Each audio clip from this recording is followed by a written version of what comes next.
En 2021, les personnages queer représentaient 11,9% des rôles récurrents des séries diffusées à la télé états-unienne. Même si les séries mettent de plus en avant des personnages queer, ce pourcentage reste faible.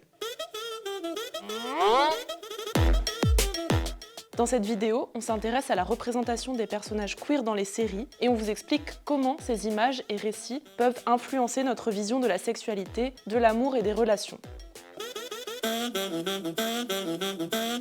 Il est important de questionner les représentations queer dans les séries. Qu'est-ce qu'on nous montre vraiment à l'écran ? D'abord, les personnages queer sont souvent caricaturés et uniformisés, que ce soit à travers leur look, leur caractère ou leur histoire. Les personnages trans ou gays lesbiens sont montrés en souffrance, alors que la souffrance vient des violences subies et non pas de leur identité. D'ailleurs, les personnages queer ont souvent un parcours tragique. Ils meurent beaucoup plus vite que les personnages hétéros. On peut prendre l'exemple de la série The 100, où le personnage de Lexa est tué d'une balle perdue, juste après avoir dévoilé son amour pour Clark et après leur première relation sexuelle. Faire mourir ce personnage très rapidement dans l'histoire montre que les couples lesbiens ne durent pas dans les séries. Et cela peut être difficile pour des personnes qui s'identifient à ce personnage ou à cette relation. Dans le même sens, on a souvent tendance à montrer davantage des personnages queer blancs, ce qui crée une invisibilisation des personnes queer racisées. Se pose aussi beaucoup la question du choix d'acteurs et actrices, car faire jouer des personnages queer à des acteurs et actrices qui ne le sont pas peut également poser problème. C'est par exemple le cas de Julia dans La Casa de Papel, une femme trans jouée par une femme cisgenre, ce qui a créé de nombreuses polémiques.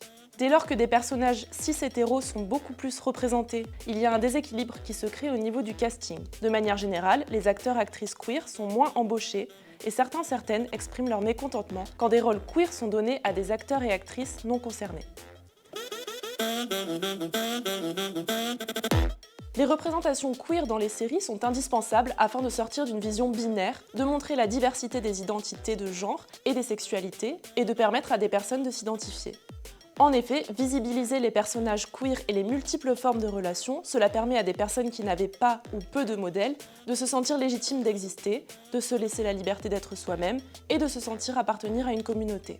Et grâce à certaines séries, on nous montre que ça existe. Par exemple, dans Sex Education avec le personnage de Cal qui est non-binaire, dans Sense8, Euphoria ou Heartstopper avec des personnages transgenres, dans The Fosters, Scam avec des couples gays et lesbiens, dans Pose et Orange is the New Black avec des personnages queer et racisés, ou encore dans You, Me, Her et Wanderlust qui déconstruisent le couple exclusif et montrent du polyamour. Aussi, montrer des personnages d'un point de vue bienveillant permet de faire face aux stigmatisations et au rejet, car les séries deviennent des sources d'éducation et de sensibilisation. Elles contrent les normes de genre et de sexualité. Aujourd'hui, les séries sont de plus en plus inclusives et on remarque même que petit à petit, on ne fait plus du genre ou de l'orientation sexuelle un sujet en soi. Les personnages queer peuvent avoir un arc narratif comme les autres personnages. Finalement, l'évolution des représentations des personnages queer se fait petit à petit, grâce aux personnes concernées qui permettent la visibilisation de modèles fidèles à des réalités multiples.